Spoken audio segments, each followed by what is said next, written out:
وعلى آله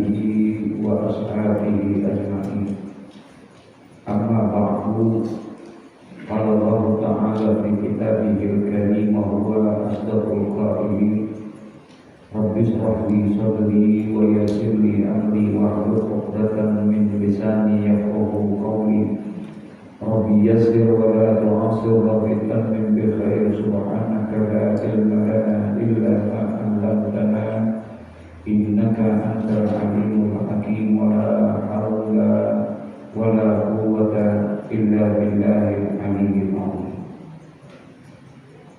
فصل في الوراء. هذا فصل في بيان الوراء. Inilah sebuah fasal fi bayanil wara'i, di dalam menjelaskan tentang wara'.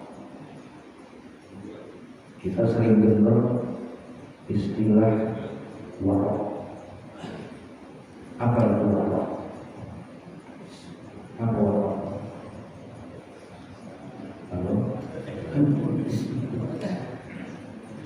Wara' itu kalau dari sisi agama yaitu at-taharruzi anil haram, menjaga diri daripada perkara-perkara yang haram. Bahkan wara' itu, kalau kata Mu'alim Syafi'ani, tarkus subhan khawfan minal wuqu'i fil haram. Jadi wara' itu adalah meninggalkan perkara yang subhan karena takut jatuh kepada perkara yang apa? Artinya orang yang wara' itu jangankan yang haram, yang subhat aja nggak dikerjakan. Ya, jangankan yang haram, yang subhat aja. Kalau subhat itu satu hukum yang belum jelas hukumnya ini. Mau dibilang haram belum jelas haram. Mau dibilang halal belum tentu halal. Kalau haram jelas, innal harama bayyinun wa innal halala bayyin. Sesungguhnya perkara yang haram itu jelas. Dasarnya, dalilnya, hujahnya jelas, baik dalam Quran maupun dalam hadis-hadis Nabi Muhammad. Tentang perkara-perkara yang halal jelas kan? Begitu juga yang haram. Nah, sekarang hukum antara halal dan haram yang belum jelas halalnya, yang belum jelas haramannya, itu yang disebut dengan subhan. Ya, perkara yang masih samar-samar, masih abu-abu. Nah, orang yang aktif ini, orang yang wara' ini, dia berusaha semaksimal mungkin untuk tidak mengerjakan, jangankan yang haram, yang subhat aja. Yang subhat aja dan itu.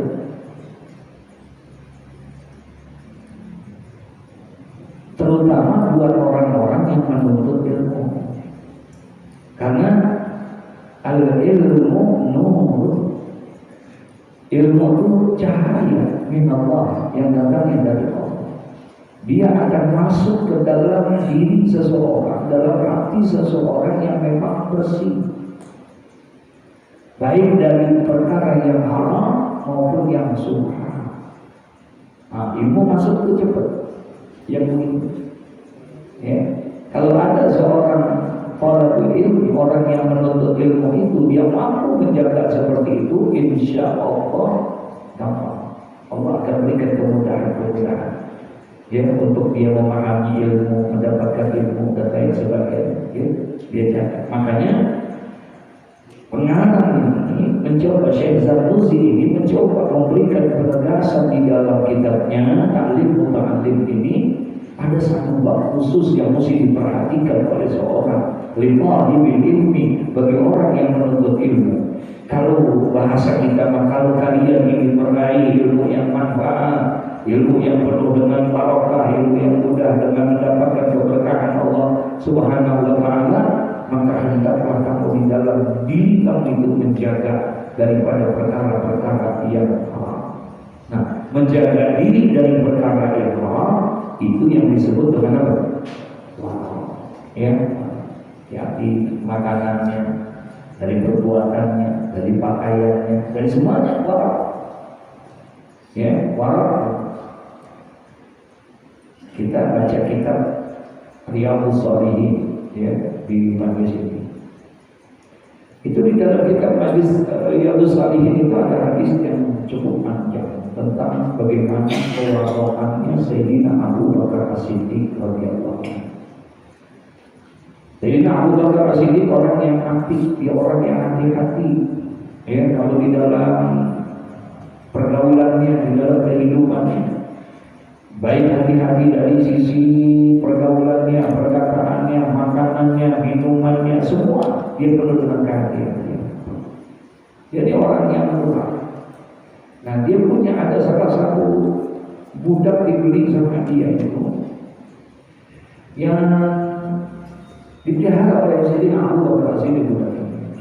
Nah, satu masa ini budak, ya, kemudian dia datang kepada Sayyidina Abu Bakar As-Siddiq membawa makanan, ada makanan. Nah, kemudian dimakan, dihadiahin kepada tuannya, yaitu Sayyidina Abu Bakar As-Siddiq dibawa. Ya, Sayyidina Abu Bakar As-Siddiq dikasih makanan dari budaknya, ini makanan. Waktu dia lagi makan, asik, budaknya ngomong, kata budaknya, "Tuan, mohon maaf, Pak. Tuan tahu nggak ini makanan dari mana?" Gitu. Nggak tahu, ada tahu dari ente nggak sih? Enggak, Tuan.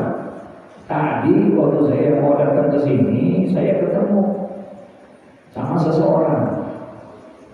Ini seseorang dulu waktu saya masih jahiliyah, belum masuk itu kepada agamanya Rasulullah. Saya ini termasuk orang yang suka ini yang perdukunan, ya, suka perdukunan, suka sering ngobatin macam dukun, dah so jadi orang yang bisa. Nah, terus satu masa dulu pernah ada orang datang mau minta wiridan lah, mau minta ini segala macam biar sukses jadi paslon. Jadi ada orang datang ke dia pengen minta itu, gimana caranya? Nah, kemudian udah saya belaga kayak jadi dukun. Saya capek-capek, saya ini, saya itu, mau segala macam lah. Udah sekarang situ. Ternyata berhasil. Padahal saya bohongin begini. Nah, tadi saya ketemu sama dia ngasih hadiah sama saya makanan dari orang itu. Terus, yaudah itu yang saya kasih kepada Tuhan. Astagfirullahaladzim. Nah, dalam hadis itu Siti Aisyah riwayatnya menceritakan, kemudian ayahnya itu Abu Bakar langsung mencolokkan jari-jarinya untuk mulutnya supaya dimuntahkan, dia nggak mau masuk itu makanan yang seperti itu. Ya, nah begitu. Haramnya, padahal belum ketahuan haram atau jelasnya kan gitu. Apalagi kalau kita lihat pandangannya Imam Ghazali dalam kitab Ihya Ulumuddin, ya, itu menceritakan tentang babul wara', tentang wara' itu sampai Imam Ghazali itu pernah menceritakan ada orang dibawakan makanan, ya, dibawakan makanan dari tetangganya dah yang lagi hajatan, paham? Yang lagi hajatan bawain makanan, kan suka begitu tuh ya, suka bawain makanan. Itu nggak berani makan pula itu. Kenapa nggak makan? Padahal dia kenal ke tetangga. Karena dilihat waktu lagi hajatan ada dangdutan. Ada apa? Itu tuh. Stop. Ini mohon maaf nih ya. Sorry ya. Itu dalam Ihya Ulumuddin. Dalam Ihya Ulumuddin nggak jadi tuh dimakan, dibalikin tuh makanan karena dia lihat memang di tempat hajatannya itu ada sarana buat orang berbuat maksiat. Paham nggak maksudnya? Nggak mau masuk. Kalau kita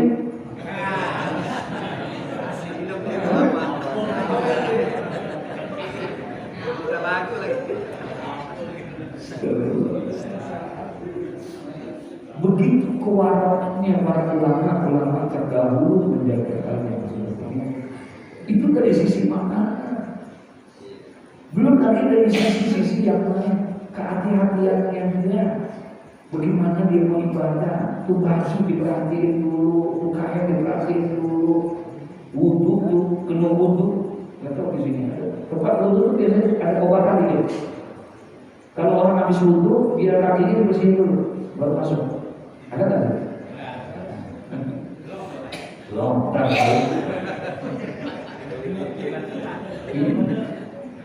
Seharusnya gitu, tuh orang-orang guru-guru kita gitu. Jadi kalau misalnya itu tempat itu di sana, terus keluar balik lagi di sini dia disiapkan. Ada kayak kalau kecil gitu. Jadi dia jalan di atas sana. Dan terus air supaya bersih, takut kan itu bekas ada nanti. Itu warna namanya itu, hati-hati. Jadi tempat wudhunya disiapkan gitu. Kemudian udah jadi pas dia mau masuk ke masjid berarti kakinya udah dibilasin, ya di sana. Polanya begitu mereka. Masih ingat tak kisahnya Idris? Ini Idris bukan orang sini nih.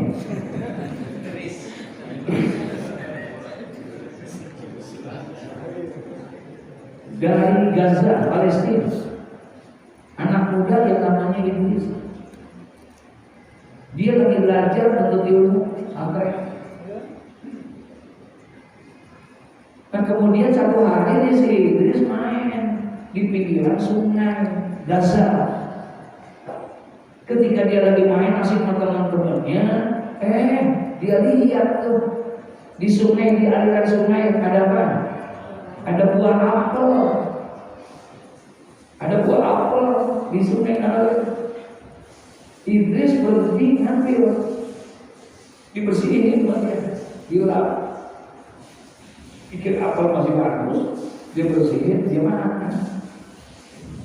Dimakan tuh Idris, sedikit, ketika udah setengah, astagfirullahaladzim, ya Allah, ini apel tadi makan aja nih. Punya siapa nih? Halal bukan tadi? Haram bukan tadi? Tuh, pikirin pulang, dibawa nangis, dipikirin pakai ya Allah, ini gimana kalau makan ini? Ini punya siapa yang makan? Dipikirin. Kalau kita sih kayaknya ada bisa mikirin ya. Ini pikirin nanti yang makan. Jadi akhirnya tinggal setengah mikirin. Mungkin sehari, 2 hari, 3 hari dipikirin nanti nangis. Ini jangan-jangan haram, kalau punya haram ya Allah. Bagaimana? Anda lagi nuntut ilmu, takut khawatir ada makanan yang haram bisa mencegah ilmu masuk ke anak. Hilang tuh keberkahan ilmu.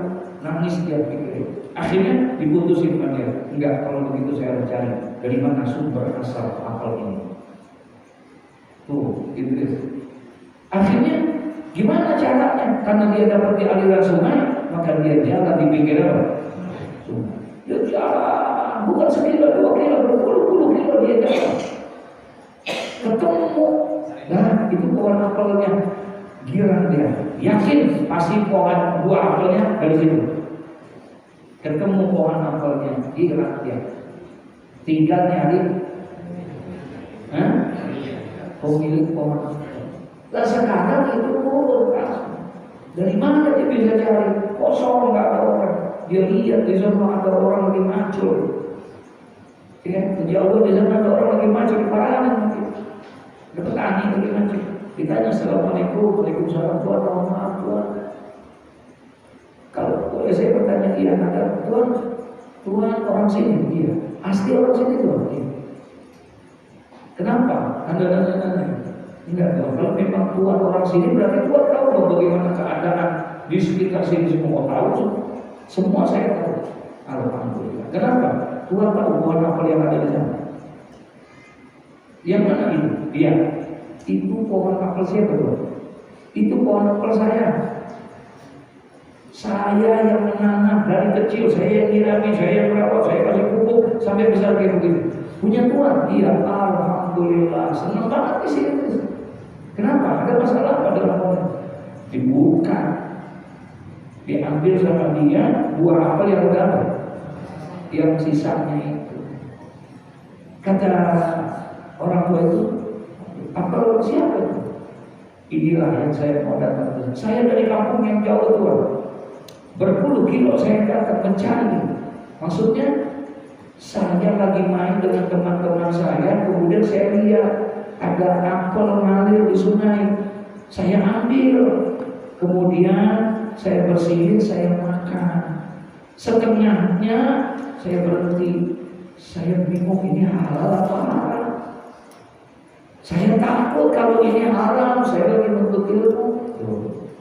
Terus ada apa kau datang ke sini? Saya datang ke sini sengaja saya mau cari di mana sumber pohon apel itu. Alhamdulillah ketemu dengan yang miliknya.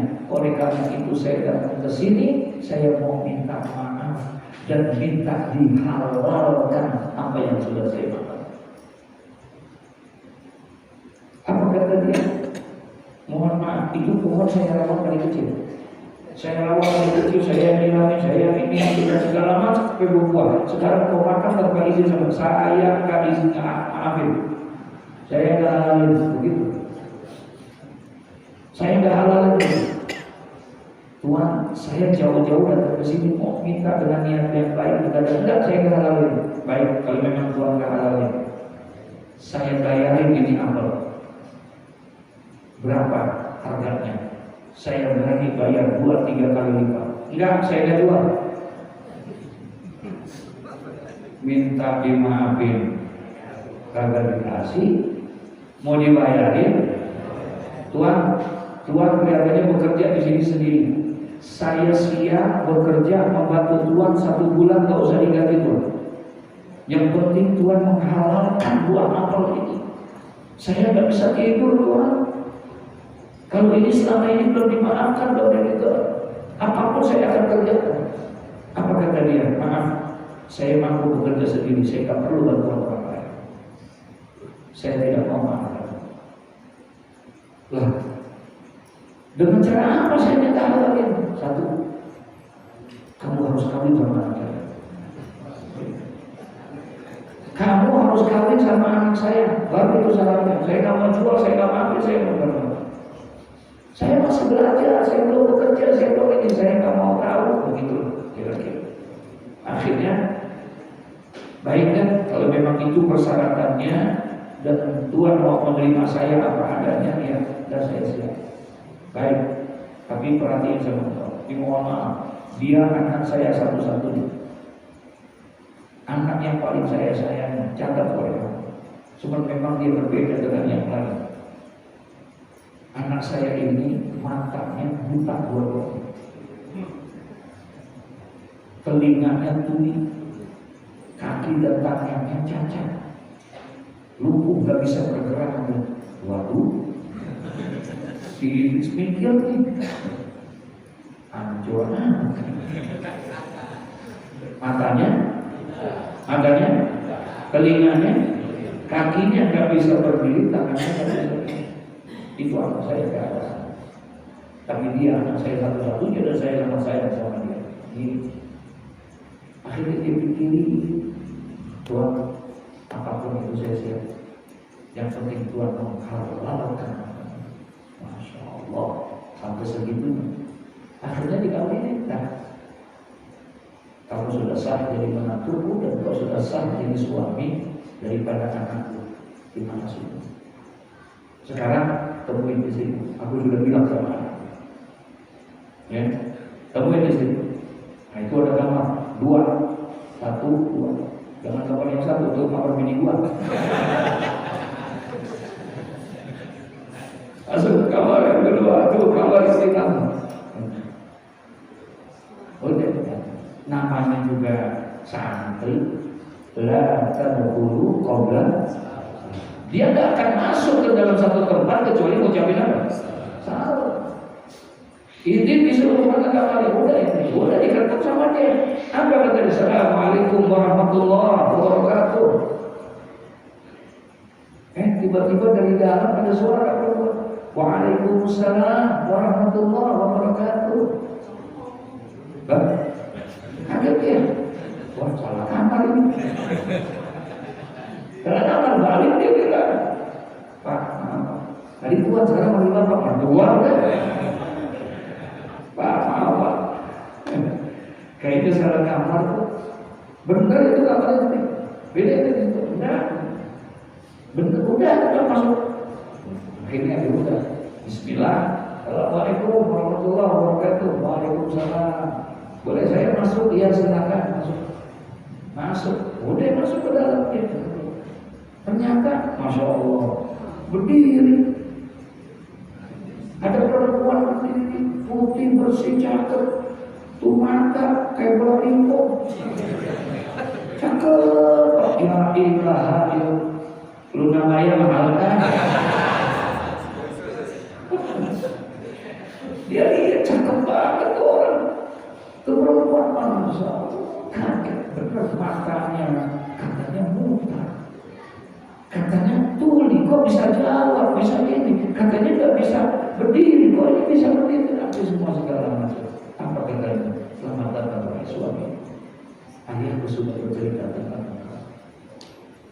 Ada aku siap untuk menjadi istri. Udah, akhirnya saya besok dia tanya sama bapaknya, tuan, Pak, maaf Bapak, kenapa Bapak bohong sama saya? Kenapa Bapak bohong sama saya? Bapak bilang anak Bapak, putri Bapak matanya buta, telinganya tuli, tangannya nggak bisa bergerak, kakinya nggak bisa bergerak. Kenapa? Padahal begitu sempurna. Nah, tadi kemarin aku bilang, itu anakku satu-satunya. Dia putriku satu-satunya, aku sangat sayang sama dia dan dia begitu cantik. Aku gak mau anak saya ini, anak saya yang cantik, yang begitu sempurna ini jatuh kepada orang-orang yang tidak baik. Aku gak mau. Dan ternyata kenapa aku bersalah dan aku kawinkan, karena aku yakin engkau orang baik. Kenapa? Betapa waraknya engkau. Hanya makanan buah apel satu saja, engkau rela berjalan berkilo-kilo hanya untuk meminta maaf dan dihalalkan. Hanya makan buah seperti itu, engkau rela untuk membayar, membeli berkali lipat harganya itu. Bahkan engkau siap untuk bekerja tanpa digaji hanya untuk minta dihalalkan. Zaman sekarang tidak ada orang yang seperti engkau seperti itu. Aku yakin engkau orang yang baik, makanya aku buru-buru untuk engkau kawinkan anakku. Karena kewarasannya, ya. Makanya apel dapat, dua-duanya dapat. Nah, akhirnya berumah tangga lagi. Hari berganti minggu, minggu berganti bulan, terus hamil, mengandung, lahirlah dari kedua suami istri ini seorang bayi yang diberi nama Muhammad bin Idris Asy-Syafi'i. Itu Imam Syafi'i. Jadi pantas kalau Imam Syafi'i jadi orang yang hebat. Paham kamu maksudnya? Pantas kalau Imam Syafi'i jadi orang yang ilmunya luar biasa. Umur 7 tahun hafal Quran. Umur 8 tahun ribuan hadis dia luar biasa paham. Imam Syafi'i luar biasa. Wajar dia menjadi orang karena bersumber dari dua orang yang suci.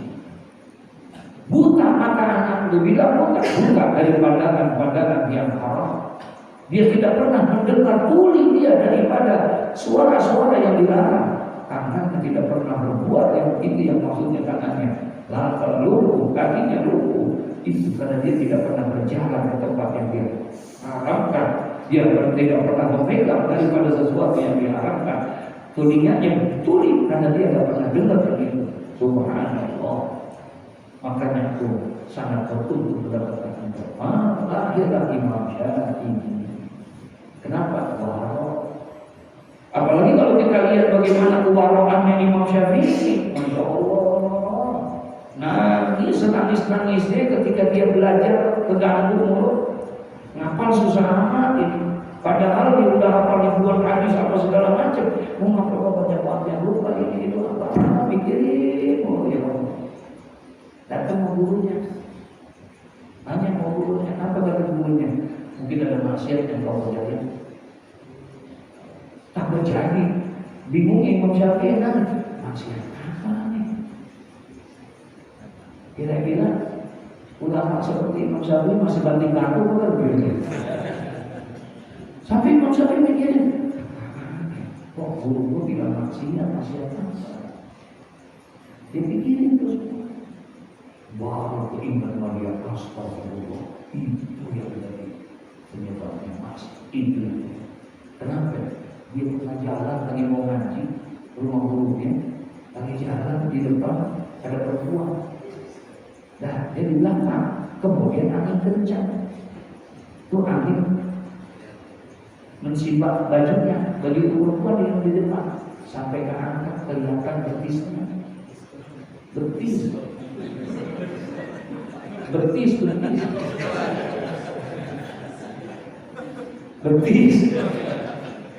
Kebetulan apa ya?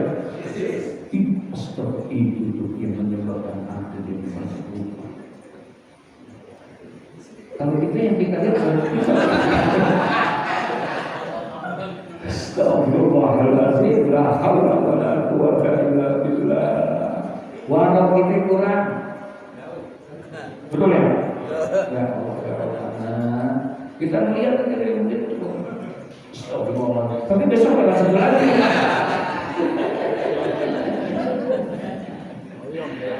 Ya Allah. Ya, jadi fasal fil wara inilah sebuah pasal yang menjelaskan tentang wara. Apa itu? Aikaharsi anil harami fi halil ta'allumi.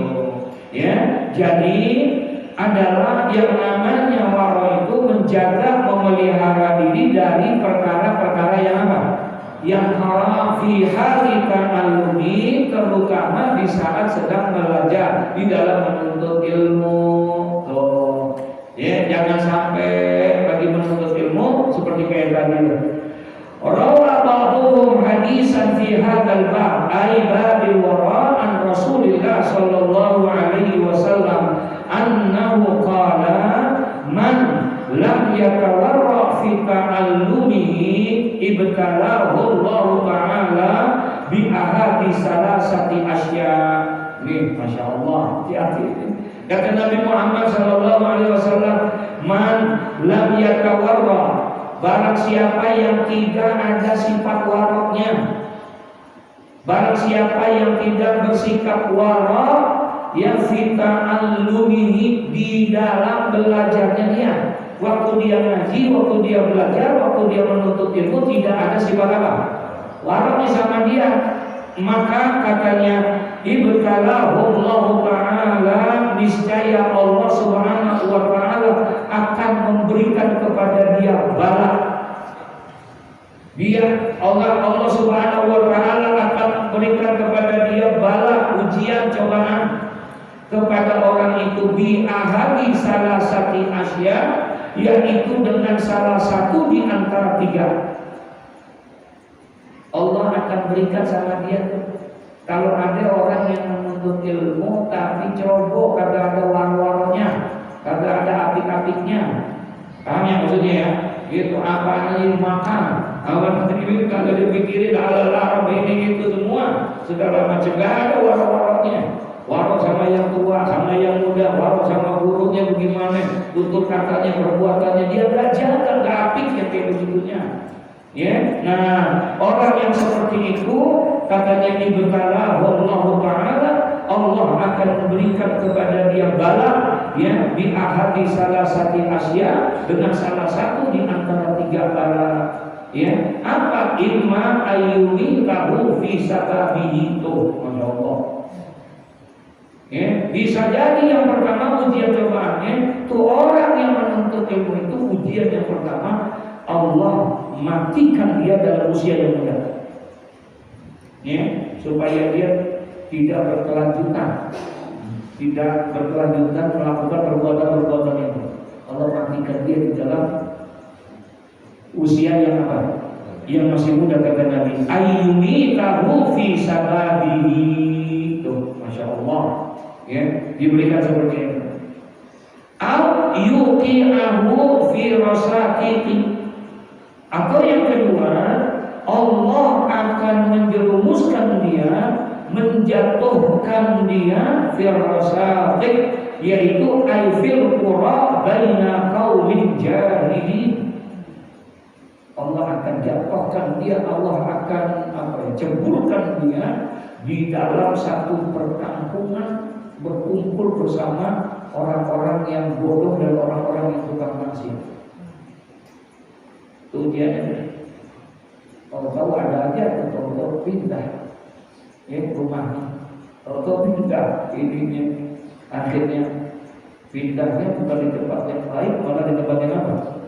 Tempat yang buruk, di mana di situ banyak maksiat, banyak ini itu, beda sama di kampung sebelumnya. Ya, kalau aku masih mendengar suara azan, masih sering ini itu pengajian, ada orang baca selawat, ada orang baca ini, tahu entah kenapa pindah. Bisa nggak pindah? Tahu pindah di satu kampung di mana di tempat itu nggak ada ngaji sekali, nggak ada orang yang ngaji, nggak ada orang yang ini itu gimana kita? Kalau kita tinggal di tempat yang begitu, makanya disunahkan kita, kalau seandainya kita tinggal di tempat yang seperti itu, hijrah.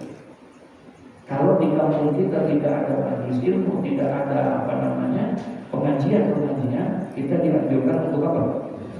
Hijrah, cari tempat-tempat yang dimana kamu bisa menuntut ilmu. Makanya kenapa Nabi harus hijrah? Kenapa harus pindah dari satu tempat ke tempat lain? Ya, ke sana, hijrah. Kalau bisa pindah ke belakang. Jadi balak yang kedua, Allah akan masukkan dia, turunkan dan Allah jatuhkan dia, tauyuki'ahu fi rasatihi, yaitu Allah akan menjatuhkan dia ke dalam satu daerah, satu kampung, satu komunitas, di mana di dalamnya orang yang tidak kenal ilmu agama ini, maksudnya paham ya? Kalau ilmu yang lain sih mungkin bisa jadi ini itu dan lain sebagainya. Enggak, dia nggak pernah berilmu.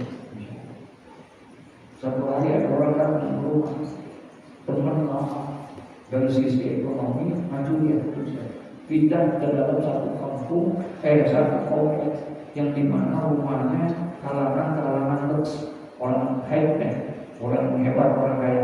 Datang ke satu masa dulu, ya udah cukup lama ketemu, dia bilang kita mau ngobrol kanan ngobrol, tanya sih, ya nangis, dia bilang dia kangen sama pengajian, dia kangen sama ini itu dan lain sebagainya. Kenapa? Karena di tempat dia benar komplek itu komplek yang luar biasa, kalangan orang-orang yang kelas high, masya Allah semuanya, tapi di situ hafal sunyi sepi, nggak kedengeran suara azan. Kalau ada bacaan dustur, mandi, sholawat yang ya, ada semua orang suara sibuk semuanya, dia datang pulang berangkat begini, jadi tidak ada tempat orang. Dia bagaimana minta pandangan lah kasar seperti itu. Ya. Kanan dia kampung, kanan dia sama pandis yang seperti itu. Nah, kita alhamdulillah masih beruntung, ya. Kampung kita masih ada pengajian, masih ada ini, masih ada itu. Ini sebetulnya yang menjaga keberkahan kampung, insya Allah. Tapi kalau seandainya kita tinggal di satu daerah, satu tempat dan lain sebagainya, masya Allah, tahu-tahu kita dapat tugas, dapat ini, suruh pindah bos. Pindahnya di Bloro, yang di sononya nggak ada pengajian, nggak ada ini, nggak ada itu. Masya Allah. Ya. Nah kita katanya kata Nabi, apabila ada orang yang belajar tapi dia tidak ada sifat wara, maka Allah akan turunkan kepada dia 3 macam bencana, yaitu salah satu di antaranya dia akan kena di antara itu. Bisa jadi mati dalam usia awal.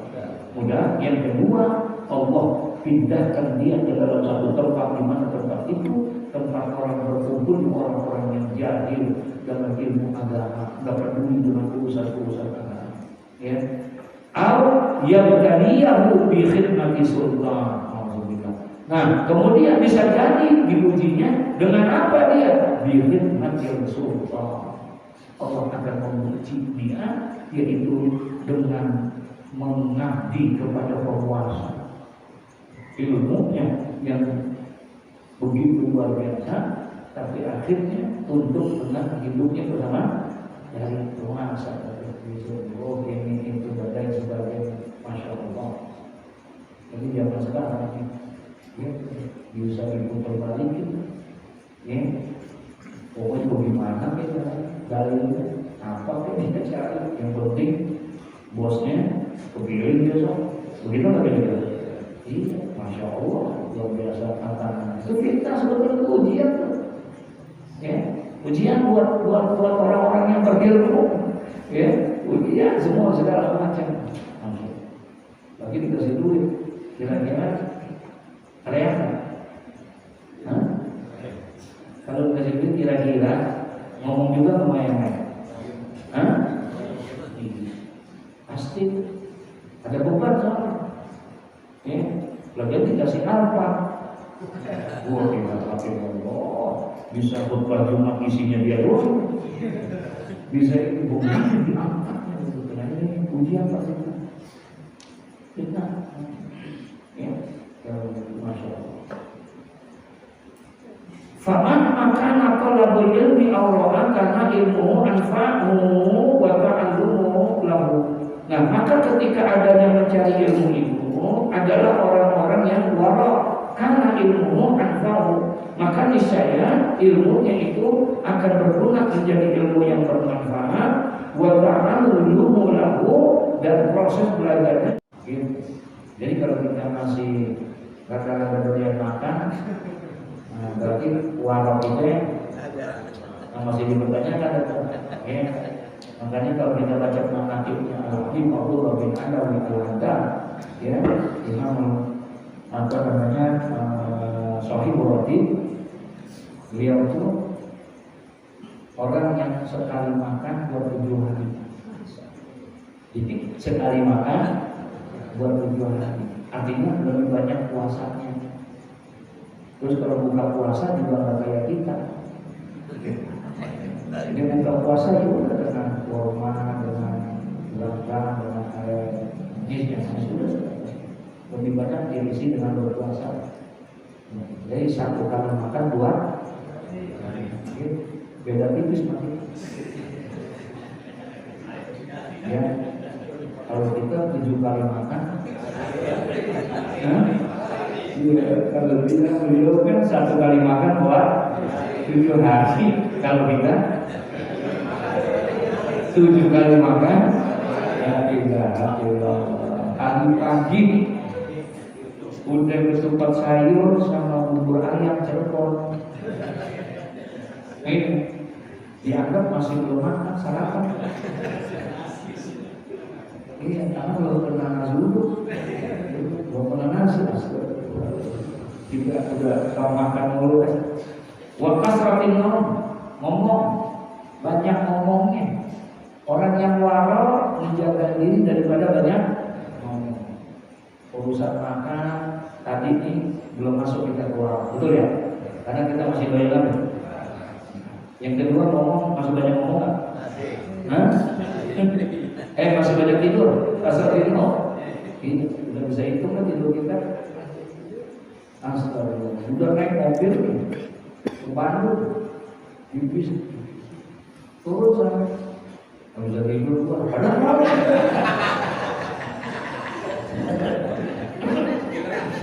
Padahal masih belum tidur aja gitu. banyak tidur berarti masih belum apa? Wa kasratu